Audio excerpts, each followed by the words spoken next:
So when my parents took the DNA test, we made the small discovery that my dad's Scottish grandfather was only born in Scotland and in fact had come from Northern Ireland.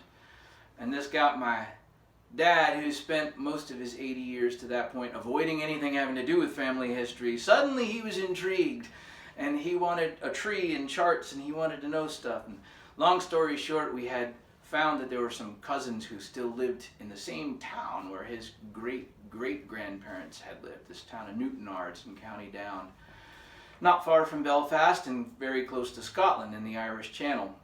And so my parents were talking about how they'd always wanted to go to Ireland and Scotland, and they commissioned my sister and I to plan the trip, leave our families at home, and drive my parents around for 16 days in a foreign country in a small minivan on the wrong side of the road and hope that the nuclear family would manage to avoid fission.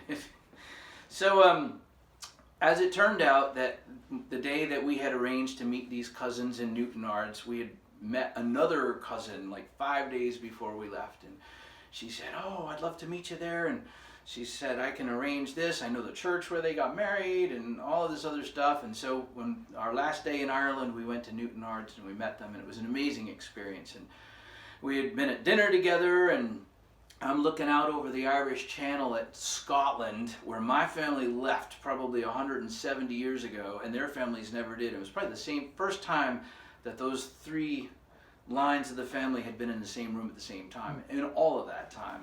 So I was just kind of amazed by the whole thing. And after dinner, Eileen says, "Well, we'd love to hear you play." Oh, I couldn't fit a guitar in my luggage, so I'm kind of without. And she said, "Well, we've thought of that. We brought one."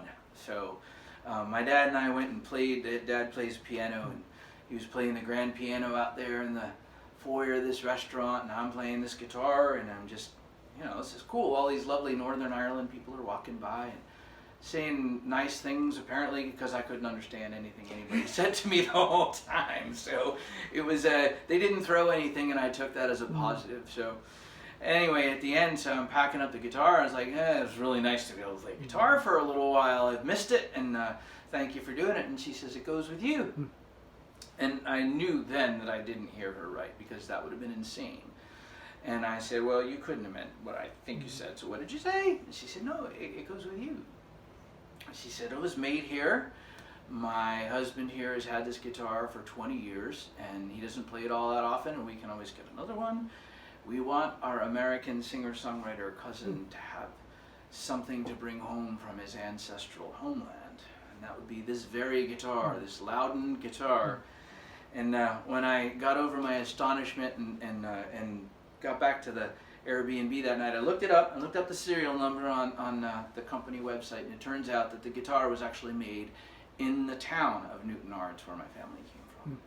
So probably half of the songs for this Treasures in My Chest project I wrote on this guitar, both to honor the gift and and every time I pick it up, some amazing new sound comes out of my fingers that I wouldn't have thought of otherwise. So it's got some sort of magic properties to it.